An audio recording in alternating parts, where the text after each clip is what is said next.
At 42, she had spent her entire adult life locked in a basement cellar and used as a sex slave by her own father, who raped her over 3,000 times and fathered 7 of her children, one of whom even died due to neglect.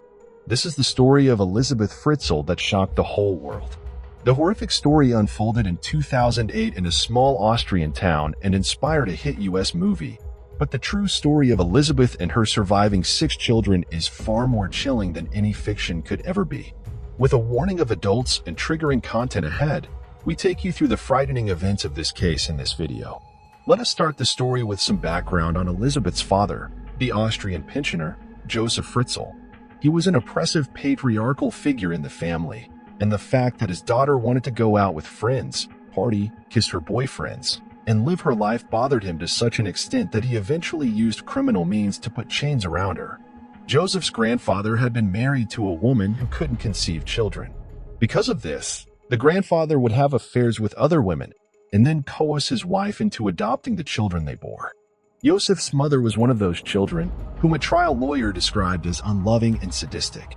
It's common that child abusers have often suffered child abuse themselves, and the people who mistreat others have often been treated in various ways themselves.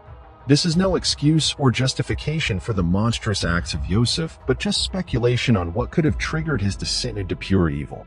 Monsters are not created overnight. They are bred and fed over the generations. With that in mind, let us look at what happened to Elizabeth Fritzl during those 24 years in the basement and how it all began. On August 28, 1984, 18-year-old Elizabeth Fritzl went missing. Frantic over the whereabouts of her daughter, Rosemary hastily filed a missing persons report. For weeks, there was no word from Elizabeth, and her parents were left to assume the worst. Then out of nowhere, a letter arrived from Elizabeth claiming that she had grown tired of her family life and ran away. Her father, Joseph, told the policeman who came to the house that he had no idea where she would go. He told the police that she had most likely joined a religious cult, something she had talked about previously. But the truth was that Joseph Fritzl knew exactly where his daughter was. She was about 20 feet below where the police office was standing.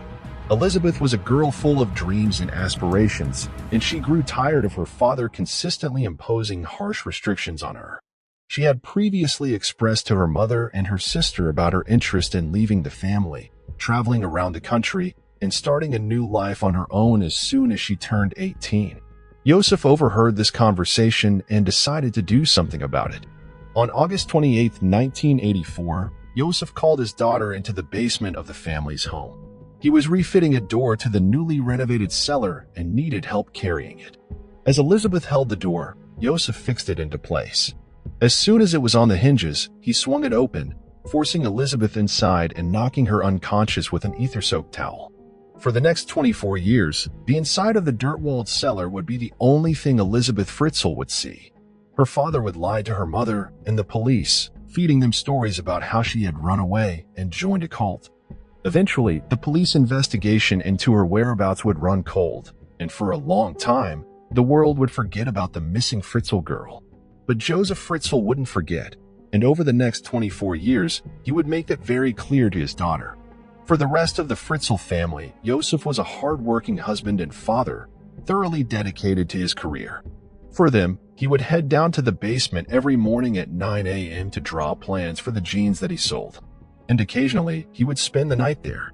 Joseph's wife never doubted the actions or intentions of her husband, since she didn't know what disgusting acts were happening right beneath her feet. At the minimum, Joseph would visit his daughter in the basement 3 times a week, usually every day. For the first 2 years, he left her alone in captivity. Then he began to rape her, continuing the nightly visits he had begun when she had not even entered the adult phase of her life. 2 years into her captivity, Elizabeth became pregnant and miscarried 10 weeks into the pregnancy. 2 years later, she fell pregnant again, this time carrying to term. In August of 1988, a baby girl named Kirsten was born, and 2 years later, she gave birth to another baby boy named Stefan. Kirsten and Stefan remained in the cellar with their mother for the duration of her imprisonment, and Joseph brought weekly rations of food and water for them. Elizabeth attempted to teach them with the rudimentary education she herself had and gave them the most normal life she could under terrific circumstances. Over the next 24 years, Elizabeth Fritzl gave birth to 5 more children. One more was allowed to remain in the basement with her. One died shortly after birth, and the other 3 were taken upstairs to live with Rosemary and Joseph. In order to conceal what he was doing from Rosemary, he staged elaborate discoveries of the children. He often placed them on bushes near the home or sometimes on the doorstep. Each time, the child was swaddled neatly and accompanied by a note allegedly written by Sabbath, claiming that she couldn't take care of the baby and was leaving it with her parents for safekeeping. Shockingly, social services never questioned the appearance of the children and allowed the Fritzls to keep them as their own children. Officials, on the other hand, remained under the impression that Rosemary and Joseph were the baby's grandparents. It is not known for how long Joseph Fritzl intended to keep his daughter captive in his basement. He had gotten away with it for 24 years. And for all the police knew, he was going to continue probably for another 24. However, in 2008, one of the children in the cellar fell ill. Elizabeth begged her father to allow her 19-year-old daughter Kirsten to get medical attention. She had fallen rapidly and critically ill, and Elizabeth was beside herself. Grudgingly, Joseph agreed to take her to a hospital. He removed Kirsten from the cellar and called an ambulance, claiming that he had a note from Kirsten's mother explaining her condition. The police eventually grew suspicious of Joseph and reopened the investigation into Elizabeth Fritzl's disappearance. They began to read the letters that Elizabeth had supposedly been leaving for the Fritzls and began to see inconsistencies in them. Police questioned Kirsten and also asked the public for any information on her family. Naturally, no one came forward, as there was no family to speak of. Whether Joseph finally felt pressure or had a change of heart regarding his daughter's captivity, the world may never know. But on April 26, 2008, he released Elizabeth from the cellar for the first time in 24 years. She immediately went to the hospital to see her daughter, where hospital staff alerted police to her suspicious arrival. That night, she was taken into custody to be questioned about her daughter's illness and her father's story. After making the police promise that she never had to see her father again, Elizabeth Fritzl told the tale of her 24-year imprisonment. She explained that her father kept her in the basement and that she bore his 7 children. She explained that Joseph was the father of all 7 of them, and that Joseph Fritzl would come down during the night, make her watch pornographic films, and then rape her. She explained that he had been abusing her ever since she was 11. The police arrested Joseph Fritzl that very same night. After the arrest, the children in the cellar were also released, and Rosemary Fritzl fled the home. She had allegedly known nothing about the events taking place right under her feet, and Joseph backed up her story. The tenants who had lived in the apartment on the first floor of the Fritzl home also never knew what was happening right beneath them, as Seth had explained away all the sounds by blaming faulty piping and a noisy heater. Prior to his trial, Joseph confessed to the repeated rapes, claiming that the rape of his daughter was an addiction and the redirection of incestuous feelings he felt towards his own mother. He also claimed to be a loving, attentive father to the children he sired in the basement, bringing them books and stuffed animals, watching videos, and eating dinner with the children just like a family. At the trial, the father admitted guilt on an incest charge, but pleaded innocent to enslavement and to the murder of his child.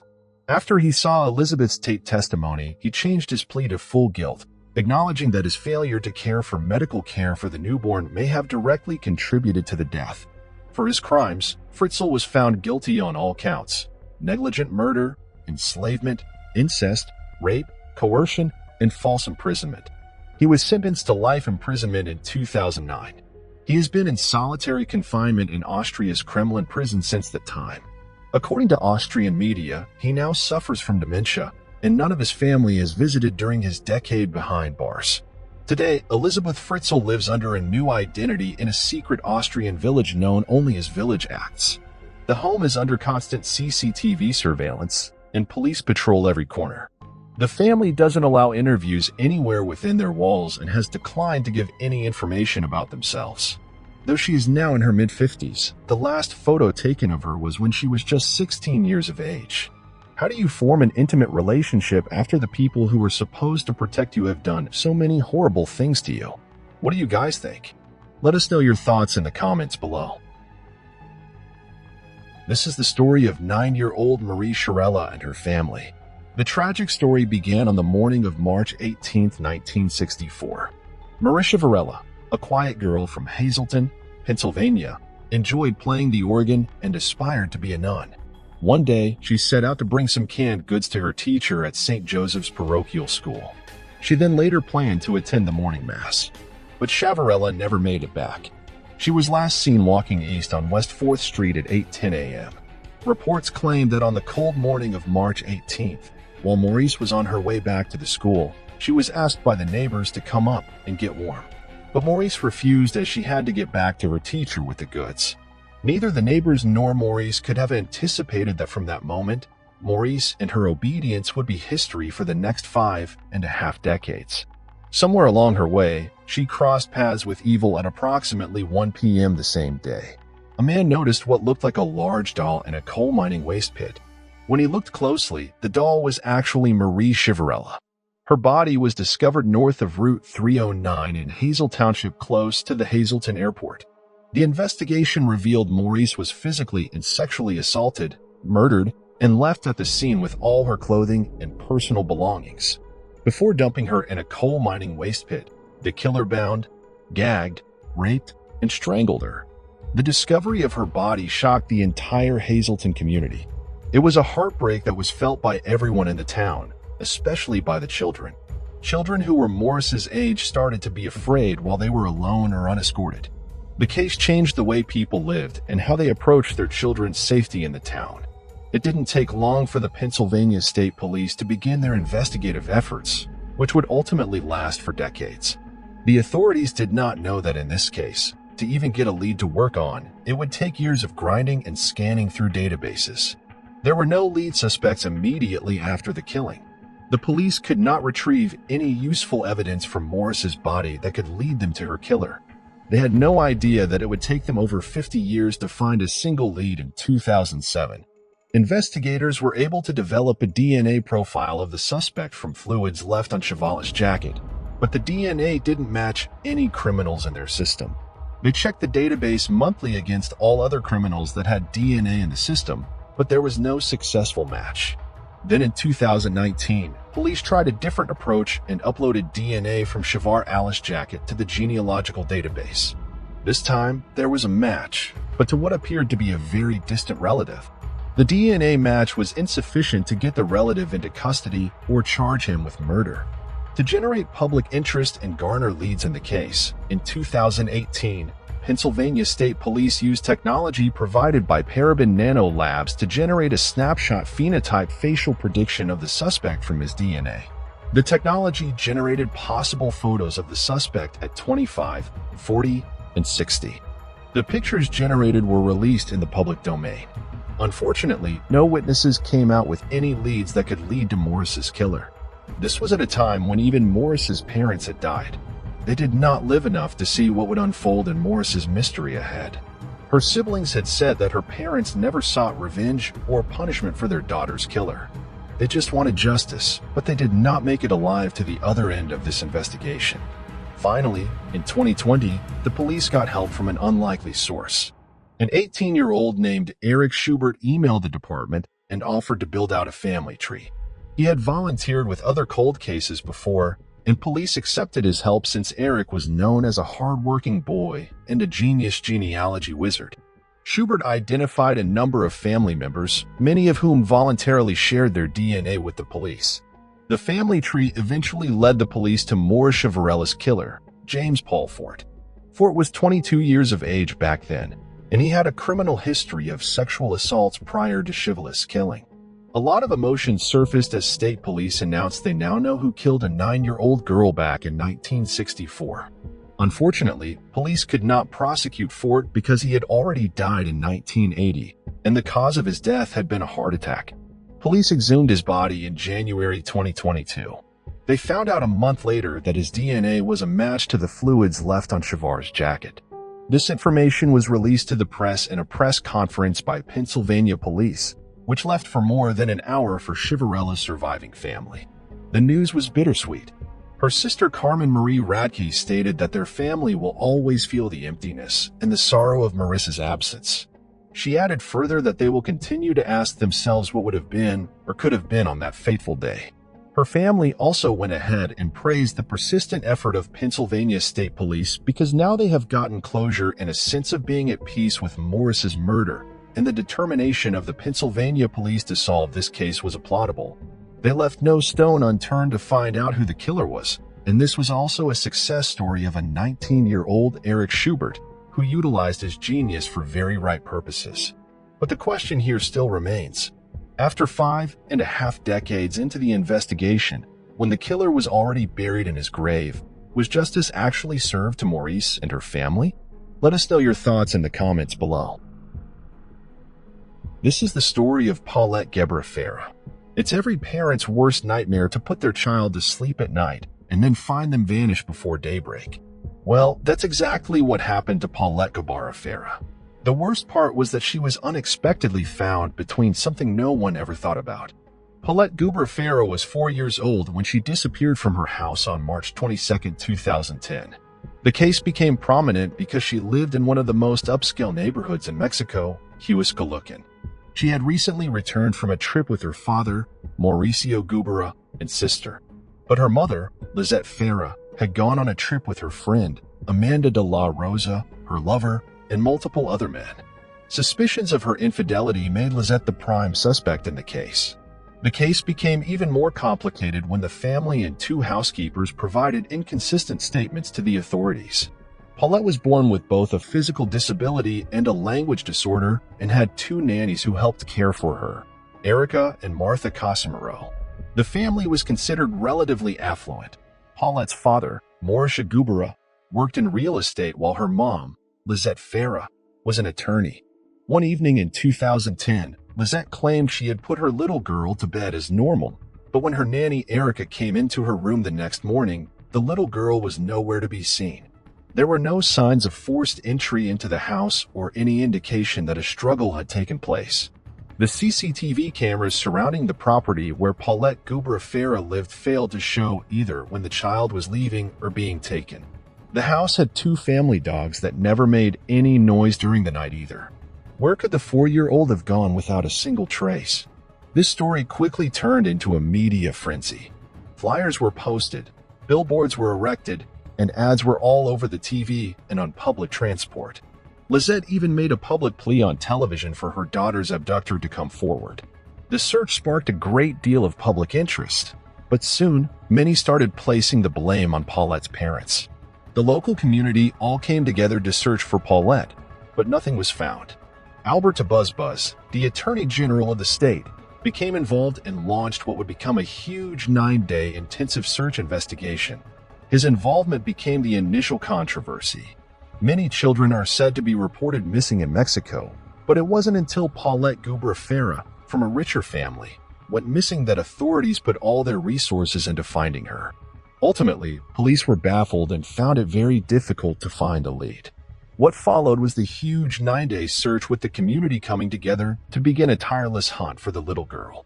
A week after the disappearance of Paulette, it was announced that her parents and nannies were taken into custody.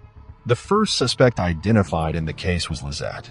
The stories which Paulette's parents and the nannies shared had inconsistencies, and the media and public began to become suspicious. This is when a shocking revelation came to light.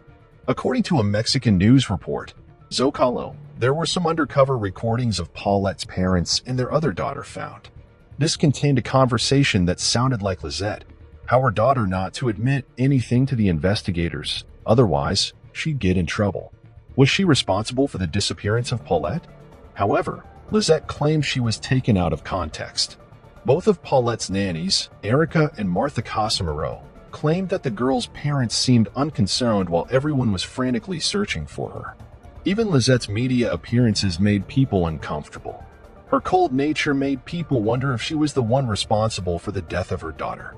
It was revealed that Lizette could have had a personality or mental disorder. According to Sandra Adam, a legal psychiatric expert working with investigators, Lizette has always remained very distant in matters of affection and emotional attachment. In short, some characteristics pointed toward a mental disorder. A further twist in this story was that when Paulette, who who had gone missing for 9 days, was somehow found in the same bedroom in which she was sleeping before her disappearance. An officer in the case caught a whiff of a putrid smell. This led him to find where Paulette, the very bed from which she disappeared. On March 31, 2010, Paulette's body was finally found. It was a bizarre finding as she was tucked away at the foot of the bed. The autopsy, as reported by CNN, ruled that Paulette's death was an accident, as it was reported that she had seemingly rolled to the foot of the bed and accidentally fell and lost herself in the gap between the mattress and footboard. She then suffocated to death. According to reports at the time, the autopsy showed that Paulette died via asphyxiation that obstructed the respiratory airways and compressed the abdominal thorax. There were no drugs or toxic substances found in her body or any signs of physical abuse. According to the San Diego Union Tribune, moreover, Buzz believed that Paulette's body hadn't been moved. The position the child was in when she was found was the same as the position she was when she died. That is, the original and final position is the same, he claimed in the Union Tribune, but conspiracy theories around Paulette's cause of death still abound. Someone noticed a pair of pajamas on top of the bed while Lizette was giving a TV interview before Paulette was found. When Paulette was discovered, she was wearing those same pajamas. It could be true that the girl had multiple pairs of the same pajamas, but the coincidence was still eerie. Conspiracy theorists, however, focused on how everyone managed to miss where Paulette's body was for 9 long days. The police even brought in search dogs at one point. BBC reported that over 100 people had been in her room, searching for her. More disturbingly, friends and family had slept in her bed during that period, per the Union Tribune's report, and didn't notice anything. The only explanation given was that there was enough bedding and blankets to mask the smell of the decomposing body for 9 days. But the nannies were adamant that they would have noticed disheveled bedding or any kind of evidence that the child had fallen in between the bed and frame. The public found it hard to believe that authorities had investigated Paulette's room multiple times and came up with nothing. Many still believe that because of the negative publicity and Buzz's initial inclination to point fingers at Lizette and Mauricio, the parents were possibly involved in their little girl's death somehow. Lizette and Mauricio ended up turning on each other publicly. According to Mauricio, he said, "The only thing I can say is that for me, it wasn't an accident. I can only speak for myself." In a separate interview with Televisa, Lizette cried and said she didn't understand why her husband would be suspicious of her and claimed investigators had possibly manipulated him to turn on her. "They have played a lot with their minds. Maybe he didn't have enough trust in me because I have never doubted him," Lizette claimed. What do you think of this little girl's death? This is the story of a sociopathic 16-year-old girl with an antisocial personality disorder who plotted the murder of her family with her teenage lover and later went on to have sex with her accomplice while her house burned down to ashes. The crime was so unimaginable and ugly that it shook the whole nation, and every parent wanted to know what would make their children commit such a cruel act of violence. Erin Caffey, the daughter of Terry Caffey and Penny Caffey, came from a conservative and protective family. She had 2 little brothers, Matthew Caffey, 13 years old, and Tyler Caffey, 8 years old. Her family began homeschooling her when she was 13 after her family moved from Albuquerque, Texas to Celeste, Texas, so that they could be closer to a conservative Baptist church where her parents worked as ministers while she sang in the choir. Her beautiful voice would sometimes move her audience in the church to tears. But for Erin, homeschooling was like an isolated existence for an otherwise social girl. She reportedly didn't have many friends, and her life was largely confined to the church and her parents' house, which she later tried to burn down. When Erin turned 16 in July 2007, she was allowed to work at the local Sonic. One of her co-workers observed that she was so sheltered, it was like she was seeing the world for the first time, and that was where she met her soon-to-be boyfriend, 18-year-old Charlie Wilkinson. He was a high school senior and known as hot-tempered, but he had never been arrested previously and had no serious discipline problems at school. This was the first pivotal moment in her life. The kind and sweet Erin that her family and friends had known and loved so much slowly went away. Nobody knew it yet, but at that moment, other lives were changed forever. However, Erin's parents did not approve of Charlie. He had given them an impression of a rude, arrogant, full 18-year-old. although it's up for debate that these traits might have been more Aaron rather than Charlie. As time went on, Aaron and Charlie's relationship grew intense and more passionate. They didn't care what anybody else thought in regards to their relationship. They started spending more and more time together. It was almost like they became parts of each other. In fact, they had only been dating for a few months when Charlie presented Aaron with his grandmother's engagement ring. You know how it is to be young and in love. Your brain gets foggy. All common sense goes out of the window, and sometimes it's hard to see what is so clear to everyone else around you. As Aaron began to shut off everyone from her life except Charlie, secluded herself from the rest of the church, and started to engage in inappropriate PDA, her parents also began picking these changes in her behavior. This absolutely infuriated Terry and Penny.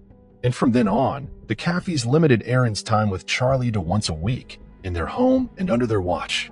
Charlie had to leave home by 9 p.m., and Aaron could use her cell phone to talk to him only until 10 p.m. These restrictions made Aaron very furious, and she planned to run away with Charlie. In February, Aaron was grounded for talking to Charlie without permission and got her keys and phone taken away. Eventually, it all became clear to her parents that this relationship will continue to cause problems as long as it will go on. Penny put her foot down and asked Aaron to stop seeing Charlie. Allegedly, this was the moment when she decided that drastic steps were needed to be taken so that she and Charlie could finally be together with nobody around to disrupt them.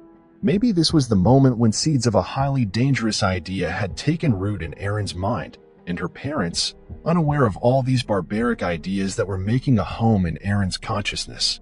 Terry and Penny thought that with the imposition of grounding restrictions and ending their relationship, they had fulfilled their parental responsibilities. But they had no idea they were totally ignoring Aaron's increasing obsessive antisocial behavior and what it was going to lead to. And so came the early morning of March 1st, 2008, when the Caffey family could not see the sunrise. It was 2 a.m. in the morning when a loud bang of their bedroom door opening woke up Terry and Penny. The two little kids, Matthew and Tyler, were asleep in the rooms upstairs. The two intruders burst into the couple's bedroom and opened fire, shooting them several times. Bullets showered the bedroom, and before Terry and Penny could make out what was happening, they were shot multiple times on their bodies. It was a horror that they had not even thought of in their lives. To save Penny from the shots, Terry jumped on her and took 2 bullets straight on his face. Not only did they break and start shooting hysterically, but they also came in carrying 2 samurai-style swords. After Terry took blows on his face, he flung out of the bed, and the intruder shot Penny several times more. Then they shot Terry 3 more times in the back and once in the back of the leg. All in all, Terry took 11 shots on his body. Terry could not feel the right side of his body, and even when he tried to speak, nothing came out of his mouth. Then one of the killers took a sword and stabbed Penny in the neck, nearly decapitating her. This is the harrowing account of Terry Caffey's experience as he faced a horrific attack on his family. Terry began to panic as he thought of his children who were asleep, knowing that they would wake up to a nightmare. His attempt to get up was thwarted when he heard his son Matthew cry out, pleading with someone named Charlie. It was revealed that Aaron's boyfriend, Charlie, along with his friend Charles Wade, was attempting to murder the entire family. Upon hearing Charlie's name mentioned by Matthew, Terry realized who was in the house and why. A gunshot rang out, and Terry, trying to get up, collapsed as blood rushed to his head. Matthew had been shot dead, and Tyler, the other son, rushed and hid in the closet. Wade found him, and both assailants took turns stabbing Tyler to death. Once they were sure they had killed everyone, Charlie and Wade set the house on fire with pocket lighters and fled the scene, leaving behind a horrific sight of a slaughtered family and a burning house. Despite the assailants' intentions for the entire family to die, Terry miraculously survived. He managed to crawl through the woods to a neighbor's house roughly 2 hours after the attack. When the neighbor, Tommy Gaston, called 911, Terry, bleeding from various wounds, was taken to East Texas Medical Center in Tyler and admitted to the critical care unit. In the ambulance, Terry named his daughter's boyfriend, Charlie Wilkinson, as the killer. Chief Deputy Commissioner Kurt Fisher realized that Charlie was a friend of his son and had even gone fishing and four-wheeling with him many times before. Fisher spotted Charlie's car parked outside Matthew Wade's trailer, the brother of Charlie's accomplice, Charles Wade. The detectives rushed to Matthew Wade's trailer, where they encountered a teenager named Grugley. As the officers entered the trailer, they discovered Wade and his girlfriend, both of whom were woken up by the officers. Fisher informed them that he needed to talk to Charlie Wilkinson. During the search, they found Charlie lying on a mattress, wearing only blue jeans, with a semi-automatic handgun on the floor beside him. Charlie was taken outside in handcuffs, and Fisher asked him about the attack. Charlie denied involvement, claiming he got drunk the night before and passed out. Upon further investigation, the officers found evidence linking Charlie to the crime scene, including blood-spattered clothing. Charlie was brought to the county jail, where he hung his head in silence. Fisher questioned him about his involvement, and Charlie maintained his innocence, asserting that he got drunk and passed out. The story continued to unfold, revealing that Aaron, initially claiming to be drugged, had lied about the events of that night. Despite her father's belief that Charlie sought revenge, Charlie's version of the story differed, stating that he did it for love rather than rage. As the investigation progressed, Charlie eventually disclosed his accomplices' names. Charles Wade and his girlfriend, Bobby Johnson, were promised $2,000 by Aaron within 24 hours. All four suspects, Charlie Wilkinson, Charles Wade, Aaron Cathy, and Wade's girlfriend, Bobby Johnson, were in police custody, and they were all talking. According to the boys, Bobby drove Charlie, Aaron, and Wade to Cathy's home. They wandered around the house for a long time before being scared away by the house's dog, which immediately started barking loudly. Aaron repeatedly called Charlie, forcing him to come back and kill his parents. She said she would bring the dog inside so it wouldn't wake anyone up. But as the boys hesitated, Aaron, in her pajamas, convinced them to continue. Bobby drove them to a cemetery where they sat for an hour and planned the murder of the Cathy family. Charlie tried to convince Aaron to run with him, but she insisted on permanently getting rid of them. Not just her parents, she wanted her little brothers killed too. As she put it, they were annoying. They drove back to the house again. This time, Aaron took care of the dog and sat in the car with Bobby outside the house, while her friends carried out the murder of her family inside. Once Aaron confirmed that her parents were gone, she gave Bobby and Wade the combination to the lockbox in which the money was kept. They also took $400 from Terry and Penny's wallets. As the plan was being executed, Aaron's words were, "Holy shit, that was awesome." She celebrated the death of her family by sleeping with their killer the same night. Aaron was under arrest but denied plotting the murder. She couldn't be questioned immediately as she was a minor, and she didn't agree to speak with investigators. So she wrote a statement claiming that she was forced by her boyfriend into this act, and she was just going along with it. Aaron was sent to a juvenile detention center where she was held on murder charges. On January 2, 2009, she was sentenced to 2 life sentences plus 25 years for capital murder. Charlie and Wade were sentenced to life imprisonment without any possibility of parole. Bobby, on the other hand, was sentenced to 40 years in prison. Terry Cathy, the only member of the Cathy family who survived at night except for Aaron, still visits his daughter's jail and fights for her early release. To this date, he cannot believe that his daughter could do such a thing, maybe because during those jail visits, Aaron has told him a different story of her innocence. Terry later went on to remarry and now has 1 more biological child and 3 adopted children. He even wrote a book on the horrors of that night. It's called The Terabyte Night, The True Story. Aaron's case is no less than an alarm for mental health issues among teenagers, and this case goes to the extremes of it. Aaron showed extreme signs of antisocial personality disorder during all those years of her relationship with Charlie, but her parents didn't seem to notice the severity of symptoms. What do you guys think? Was this a case of bad parenting? A teenage romance gone wrong? Or a sociopath manipulating her boyfriend for her evil desires? Let us know your thoughts in the comments below. The Lynn family murder. The Lynn family lived in North Epping, New South Wales, Australia, and they were a proud family who had their needs met. The husband, Min Lynn, and his wife, Lily Lynn, ran a successful family-owned newsagent in Sydney. Min and Lily had 3 children, June Brenda, who was 15, Henry, who was 12, and Terry, who was 9. The Lynn family also had Lily's sister, Irene, living with the family. The family had a cordial relationship where everyone openly expressed whatever was on their mind. It was a family with no secrecy as they lived and worked together, Things were all smooth and rosy for the Lin family before something unexpected happened, which ruined the family forever. During the early hours of one Saturday morning in July 2009, when the busy shop of Lin's family didn't open for business, it was odd for almost everyone who knew the shop. However, Kathy, who was also Lily's sister and happened to work in the news agency, began to receive calls from curious customers about why the shop was locked. Upon hearing the situation, Kathy began to suspect something wasn't right with the shop being locked.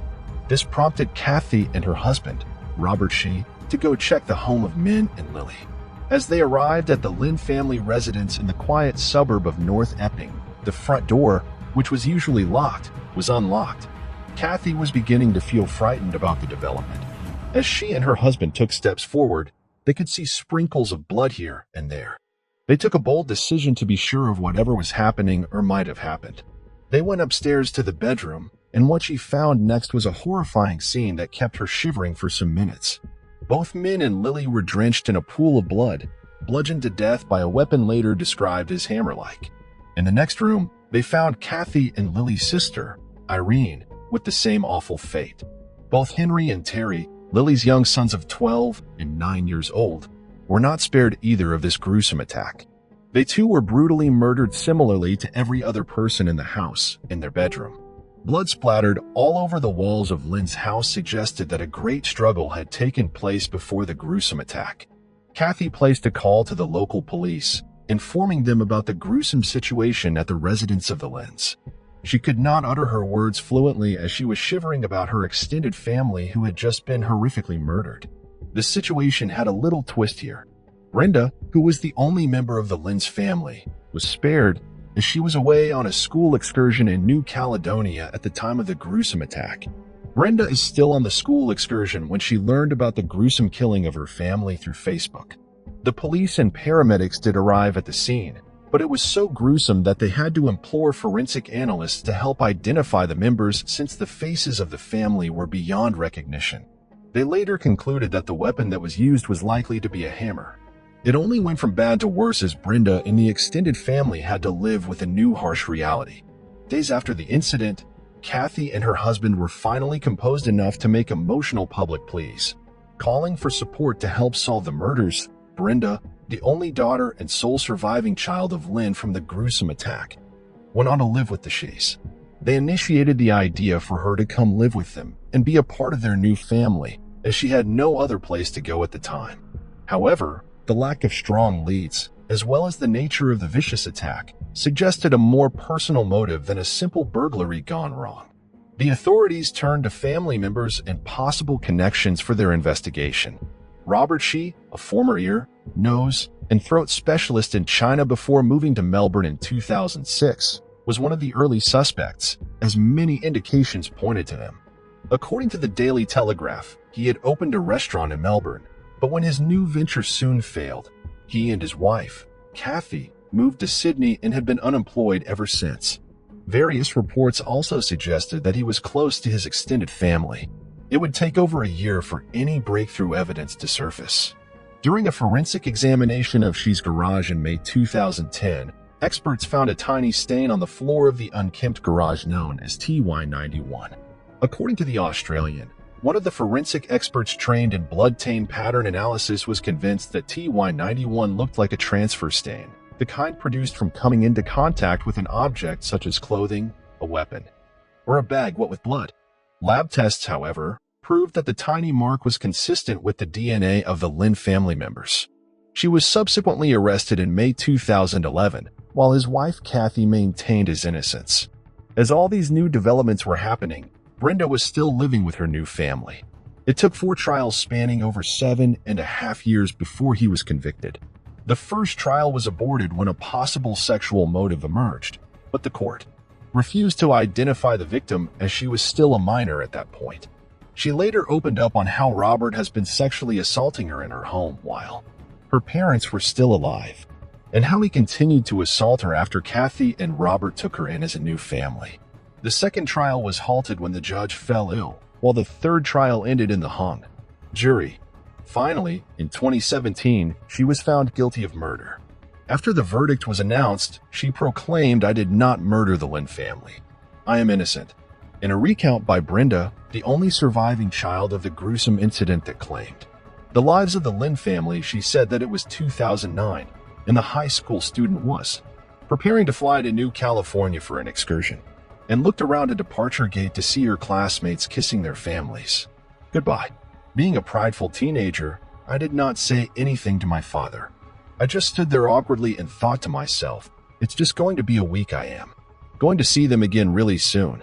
Miss Lynn, now in her 20s, told the sentencing hearing for her Uncle Robert she last week. But while she was overseas, she murdered her entire family. Her father, Norman Lynn, her mother Unli Lily Lynn, her aunt Yun bin Irene Lynn, and her two little brothers Henry and Terry in the bedrooms of their North Epping home on July 18, 2009. To this day, my biggest regret was not hugging my father and telling him I loved him too. Say thank you for being an amazingly loving and caring parent. This is a story of love gone bad. Ryan Poston was born on December 30th, 1982, in Fort Mitchell, Kentucky, to Lisa Carter and Jay Poston. He had 3 younger sisters, Allison, Catherine, and Elizabeth Carter. He attended the International School Manila in the Philippines and the International School of Geneva in Switzerland during high school.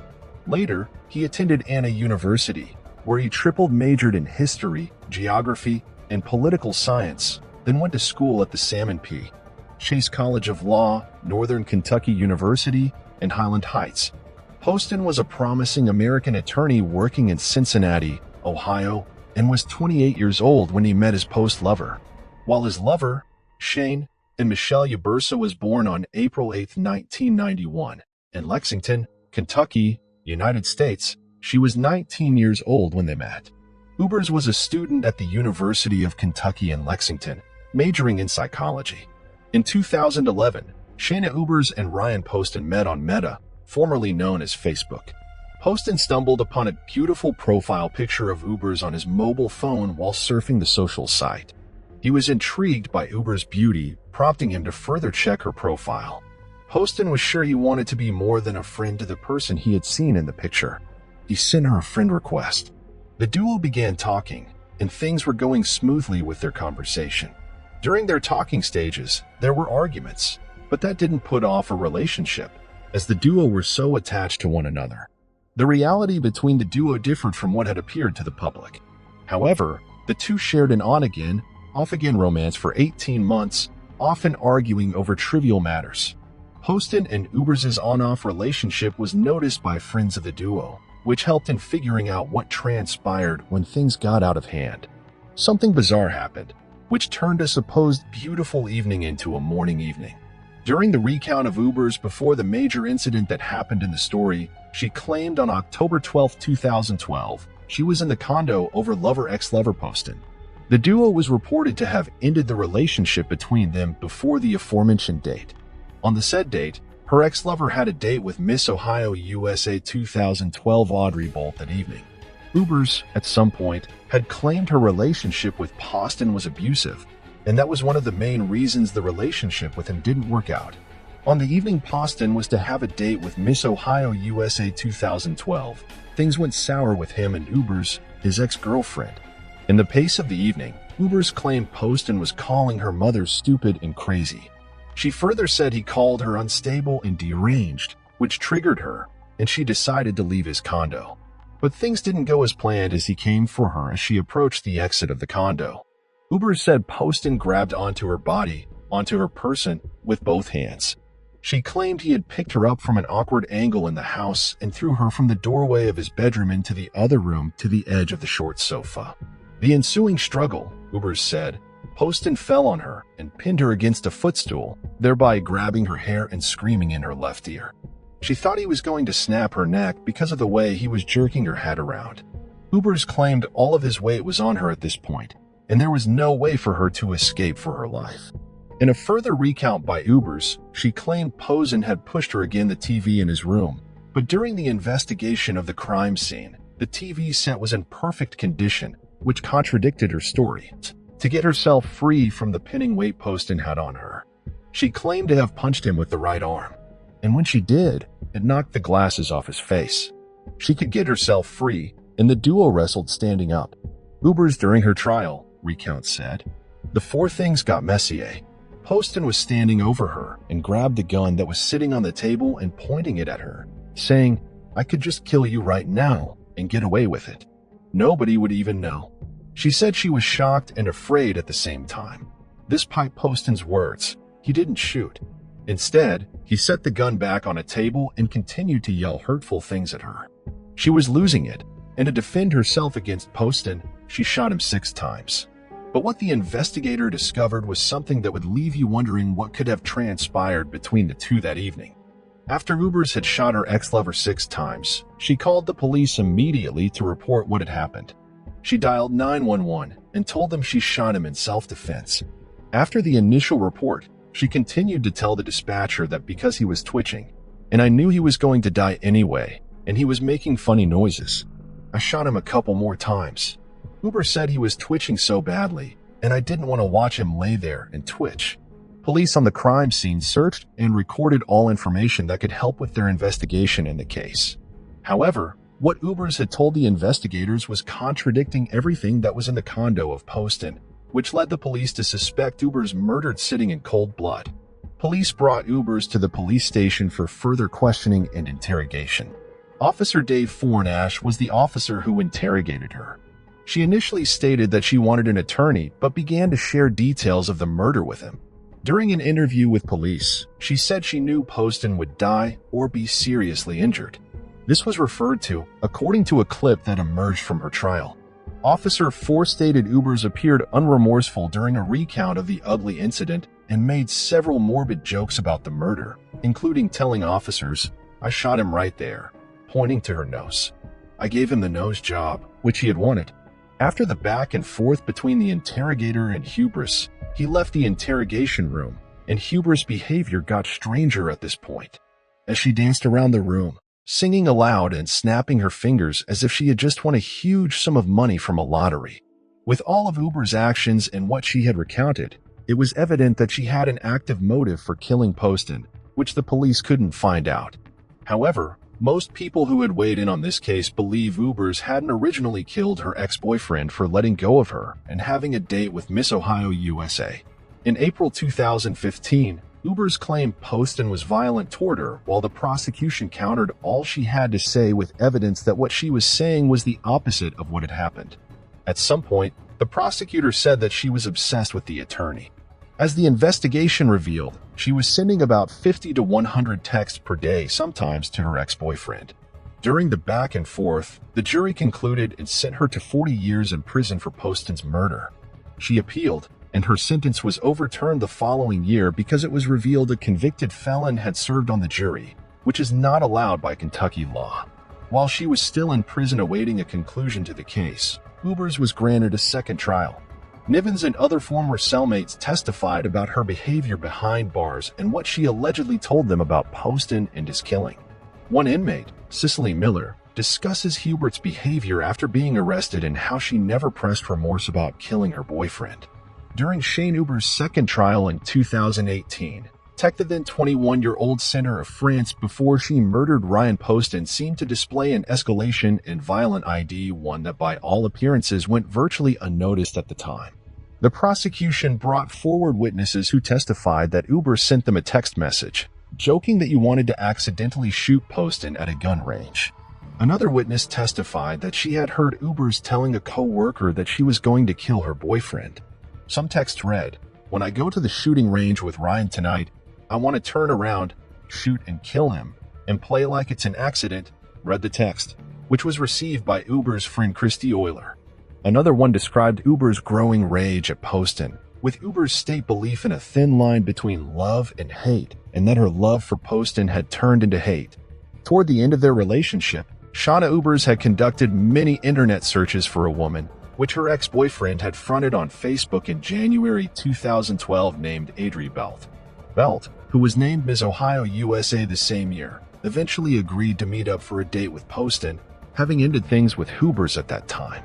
In an interview with a local Kentucky station via CBS, Bolt recalled her impression of Poston. "He was very funny and very smart, and I found him very entertaining. and that led me to accept an invitation to go on a date with him," she recalled. Poston, it seemed, was also as excited and enthusiastic about the proposed date, but he reportedly told his stepfather, Peter Carter, that he was struggling over how to tell Ubers about it, effectively putting the final nail in the coffin to their year-and-a-half-long relationship. "I told them to make sure that he was kind to Shayna, and that he told her honestly what was going on," said Carter at Hebrew's second trial in 28 per CBS, before recounting how Poston had also expressed worry that Ubers would ultimately sabotage Tajit, describing her as always around. Tragically, Post would be murdered by Ubers only hours before he was due to meet Bolt in person. A psychologist testified that she suffered from PTSD and borderline personality disorder and claimed the emotional abuse and distress caused by Posting led to her violent act of murder. Ubers was convicted of murder again in 2018. This time on August 28, 2018, she was sentenced to life in prison with the possibility of parole in 2032. In her most recent mugshot taken in 2019, she is smiling. What do you think about this cold case? Let me have your thoughts or opinions in the comments section. Patricia Colombo. Having been sentenced to 200 to 300 years in prison means a lot. And that is what this case is all about. 20-year-old Patricia had left her family home 2 years earlier to live with DeLuca, a 36-year-old married man. When Patricia was 16 years old, she worked in a suburban coffee shop where she met pharmacist Frank DeLuca, who managed the pharmacy next door to the coffee shop where she worked. DeLuca and Patricia developed some sort of chemistry, and with the duo, things led to another in which he hired her to work in a store, and the two began an unusual sexual relationship. Patricia showed classmates pictures of her having sex with DeLuca's dog.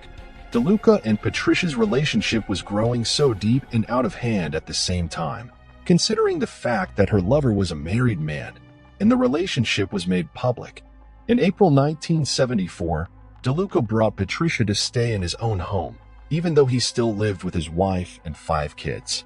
However, she accepted to move into her lover's home, but she simply told her parents she was moving to her apartment.